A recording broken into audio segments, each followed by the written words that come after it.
రోజు బేసికల్గా సమాజంలో ఉన్న ప్రతి ఒక్కరికి కూడా ఒక గురుతరమైన బాధ్యత ఉంటుంది. సమాజంలో ఉన్న ప్రతి మనిషికి ఒక గురుతరమైన బాధ్యత ఉండేటప్పుడు ఒక రాజకీయ పార్టీ పెట్టి రాజకీయ పార్టీ అధ్యక్షులుగా ఉండి సీఎం చేసిన వ్యక్తులు కానీ ఎమ్మెల్యేగా చేసిన వ్యక్తులు కానీ ఎంపీలుగా చేసిన వ్యక్తులు కానీ మినిస్టర్లుగా పనిచేసిన వ్యక్తులకి కానీ ఎస్పెషల్లీ గ్రామ వార్డు మెంబర్గా పనిచేసిన వ్యక్తికి కూడా ఒక సామాజిక బాధ్యత, ఒక సామాజిక స్పృహ అన్నది చాలా ఎక్కువ విలువలతో కూడిన రాజకీయాలు ఇవన్నీ కూడా ఆభరణాలుగా ఉండాల్సిన అవసరం. ఎందుకంటే ఈ మాట చెప్తున్నాను, కొన్ని కోట్ల మంది ప్రపంచంలో, మన రాష్ట్రంలో 5 కోట్ల మంది పైగా జనాభా ఉంటే కేవలం 175 మందికే అధ్యక్ష అనే అవకాశాలు కూడా కల్పించారు ఈ రాష్ట్ర ప్రజలు. అంటే ఎంత బాధ్యతగా మనం ఉండాలి, ఎంతమందికి మనం ఇన్స్పిరేషన్ అయి ఉండాలి. మన మాట, మన నడవడిక, మన మాట తీరుతో పాటు మన బాడీ లాంగ్వేజ్ కూడా అవతల వాళ్ళకి ఒక ఇన్స్పిరేషన్లా ఉండే పరిస్థితిలో రాజకీయ నాయకులు ఉండే పరిస్థితి. అటువంటి పరిస్థితుల నుంచి ఈరోజు పరిస్థితులు ఎంతగా దిగజారిపోయాయంటే ఎస్పెషల్లీ జగన్మోహన్ రెడ్డి గారు, అదేవిధంగా వాళ్ళ పార్టీ మనుషులు కానీ వాళ్ళ పార్టీ కార్యకర్తలు కానీ చేస్తున్న వ్యవహారాలు చూస్తూ ఉంటే ఒక్కొక్కసారి రాజకీయాలు ఇంత దిగజారిపోయాయా అనిపిస్తూ ఉంటుంది. ఎందుకు ఈ మాట చెప్తున్నానంటే రాజకీయ నాయకులని అభిమానించే వాళ్ళు చాలామంది ఉంటారు. అభిమానించే వాళ్ళే కాకుండా మనల్ని మార్గదర్శకంగా తీసుకునే వాళ్ళు కూడా చాలామంది ఉంటారు. అటువంటి పరిస్థితుల్లో మన బాడీ లాంగ్వేజ్, మన మాట తీరు, మన తాలూకా బిహేవియర్ అన్నీ కూడా వాళ్ళు అసెస్ చేస్తుంటారు. అటువంటి సందర్భంలో ఈరోజు ఒక మానవత్వం లేకుండా కనీసం రాజకీయం అతని తాలూకా రాజకీయ ఉద్దేశాల ధ్యేయంగా హింసను ప్రేరేపించడమే కాకుండా హింసను చేస్తూ తిరిగి దాన్ని సమర్థించుకునే పరిస్థితులు కల్పిస్తున్నా ఉంటే ఒక్కసారి నాకు నిజంగా నేను ఒక రాజకీయ నాయకురాలుగా ఉండినందుకు కొంచెం నేను కూడా ఒక్కొక్కసారి ఇబ్బందులు పడాల్సిన అవసరం వస్తుంది. ఎందుకంటే మనం సాధారణంగా పొదిరిలోని వైసీపీ కార్యకర్తలు అరాచకం చూసాం. అరాచకం చూసిన తర్వాత మళ్ళా వెంటనే రెంటపల్లి వెళ్ళాలి అనేసరికి మా డిపార్ట్మెంట్ వాళ్ళు కూడా, పోలీస్ డిపార్ట్మెంట్ వాళ్ళు కూడా చాలా క్లియర్గా నోటీస్ సర్వ్ చేశారు. జగన్మోహన్ రెడ్డి గారు, మీ పర్యటనలో ఎంతమంది వస్తారు, ఎంతమందికి మేము, చాలా చిన్న రోడ్ అది, 10 ఫీట్ రోడ్ అది, ఆ 10 ఫీట్ రోడ్లోకి వెళ్ళేటప్పుడు ఎంతమంది వెళ్తారు, సో మీరు ఇంతమంది వరకు వస్తేనే మేము అలౌ చేస్తాం. మీ క్యాన్వాయ్తో పాటు ఒక 3 వెహికల్స్, వాటితో పాటు ఒక 100 మంది కార్యకర్తలు, వీళ్ళు వస్తేనే మేము అలౌ చేయగలం, వీళ్ళు వస్తేనే మేము ప్రొటెక్షన్ కూడా ఇవ్వగలము, కాబట్టి మీరు దీన్ని అర్థం చేసుకోండి అని చెప్పి అక్కడున్న ప్రతి నాయకుడికి కూడా నోటీసులు అనేవి సర్వ్ చేశారు, ఇన్ఫర్మేషన్ అనేది సర్వ్ చేశారు. ఆఫ్కోర్స్ అయిపోయింది. అవసరమైన బంధు అయినప్పటికీ కూడా వాళ్ళని చుట్టుపక్కల నియోజకవర్గాల నుంచి వేల కొద్దీ ఈరోజు రేపు ఇంతమంది రావాలి అంతమంది రావాలని వాళ్ళు వాట్సాప్ గ్రూప్లో పెట్టుకున్న తర్వాత మాకున్న ఇంటెలిజెన్స్ రిపోర్ట్ ప్రకారం వీళ్ళందరూ మొబిలైజ్ చేస్తున్నారన్న సంగతి తెలిసి అతనికి Z+ సెక్యూరిటీ అనే వ్యక్తిగా అతనికి ఇవ్వాల్సిన సెక్యూరిటీని ప్రాపర్ వేలో మేమందరం కూడా మేము ఇవ్వగలిగాం, ఇచ్చాం కూడా. ఇచ్చిన తర్వాత మనం చూస్తే ఆ జగన్మోహన్ రెడ్డి షో చేశాడు, ఒక రోడ్ షో చేశారు. అతను వెళ్ళేదేమో ఒక పరామర్శకి వెళ్తున్న వ్యక్తి రోడ్ షో చేస్తున్నాడు. ఇంచుమించుగా అతని ఇంటి దగ్గర నుంచి తాడేపల్లిలో అతని ఇంటి దగ్గర నుంచి 10:30కి స్టార్ట్ అయిన వ్యక్తి సాయంత్రం 4 గంటలకి ఆ రెంటపల్లి వెళ్ళారంటే ఒకసారి ఆలోచన చేయండి, ఎంత స్లోగా మూవ్ అయ్యి ఎంత రోడ్ షో చేసుకుని ఆయన వెళ్ళారో ఒక్కసారి జనాలు కూడా అర్థం చేసుకోవాలి. ఈ నేపథ్యంలో అతను రోడ్ షో చేసుకుంటూ అందరికీ అభివాదాలు చేసుకుంటూ అందరి దగ్గర నవ్వుతూ షేక్ హ్యాండ్లు ఇస్తూ ఆయన వెళ్తూ ఉంటే దారిలోని అతని కార్యకర్త, అతని సింపథైజర్, అంటే వాళ్ళ పార్టీ సింపథైజర్, పార్టీ కార్యకర్త కనీసం వెహికల్కి కింద పడిపోయి టైర్ కింద పడ్డాడు అన్న సంగతి తెలిసి కూడా అతను కనీసం బండి ఆపకుండా ఆ బండిని అలాగే ఆ పక్కనున్న వ్యక్తిని కనీసం పక్కన తీసి, నేనేమంటానంటే ఆ బండి కింద పడిపోయాడు వ్యక్తి, ఆ వ్యక్తిని తీసి ఇమీడియట్గా 108కో దేనికో ఫోన్ చేసి అంబులెన్స్లో పంపిస్తే కనీసం మనిషి బతికేవాడేమో. ఎంత అంటే దాన్ని ఏ పదాలు ఉపయోగించుకోవాలో కూడా అర్థం కావట్లేదండి. ఎంత నిరంకుశంగా, కనీసం దయా జాలి లేకుండా ఆ వ్యక్తిని అలాగే ఈడ్చి ముళ్ళ పొదల్లో పడేశారు. తర్వాత అతన్ని చూసి పోలీస్ డిపార్ట్మెంట్ వాళ్ళు 108కి ఫోన్ చేసి ఇమీడియట్గా డిపార్ట్మెంట్ వాళ్ళు హాస్పిటల్కి పంపిస్తే హాస్పిటల్కి వెళ్ళిన తర్వాత అతను చనిపోయాడని డాక్టర్స్ చెప్పడం జరిగింది. కనీసం అతను ఆ కార్ కింద పడిన తర్వాత అయినా ఇమీడియట్గా హాస్పిటల్కి పంపించుంటే ఆ మనిషి బతికేవాడు కదా.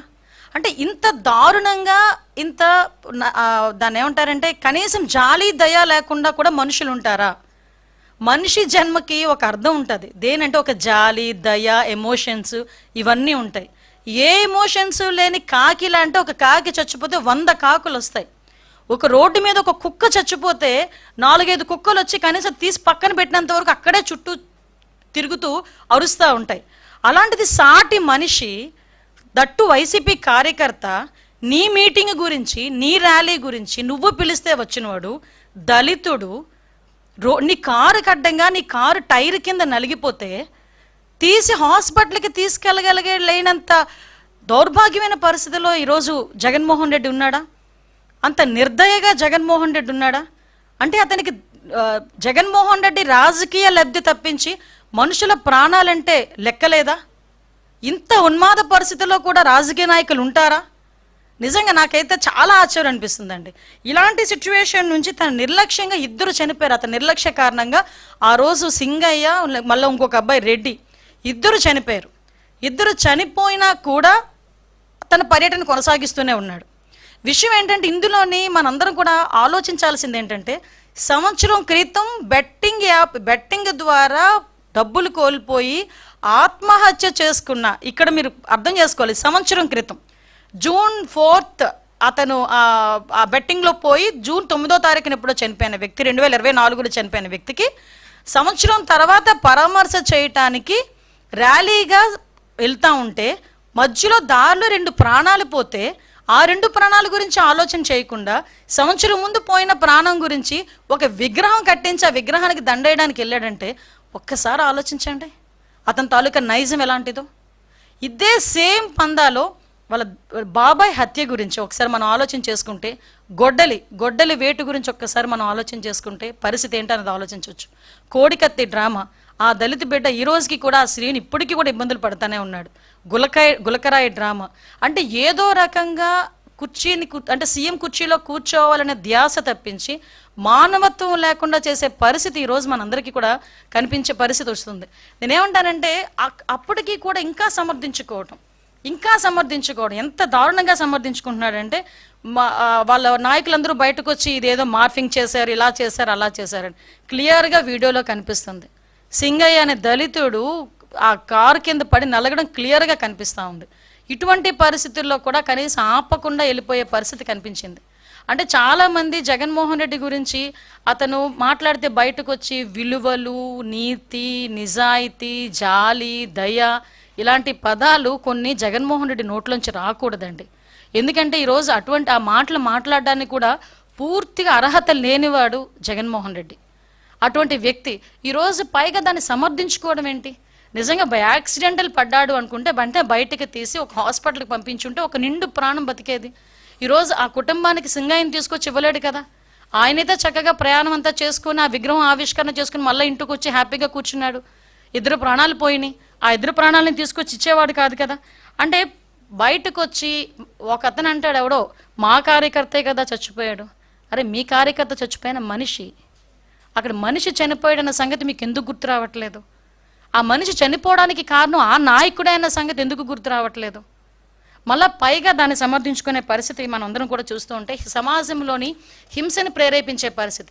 ఎంత దారుణంగా హింసను ప్రేరేపిస్తున్నాడండి.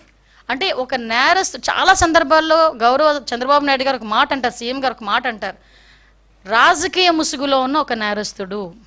ఎస్, ఆ పదానికి ప్రాపర్ యాప్ట్ ఎవరంటే జగన్మోహన్ రెడ్డి. ఒక రాజకీయ నేపథ్యం ఉన్న వ్యక్తి రాజకీయ ముసుగులో ఉంటే ఎలాంటి అనర్థాలు దారితీస్తాయో ఇప్పుడు జగన్మోహన్ రెడ్డి పర్యటనలు కూడా అలాగే మనం చూస్తున్నాం. మీరు ఒకసారి అబ్జర్వ్ చేయండి, సత్యసాయి జిల్లాకి ఒక పరామర్శకి పోయాడు. ఆ రోజు అలాగే హెలికాప్టర్ దగ్గర రచ్చ చేశారు వైసీపీ కార్యకర్తలు.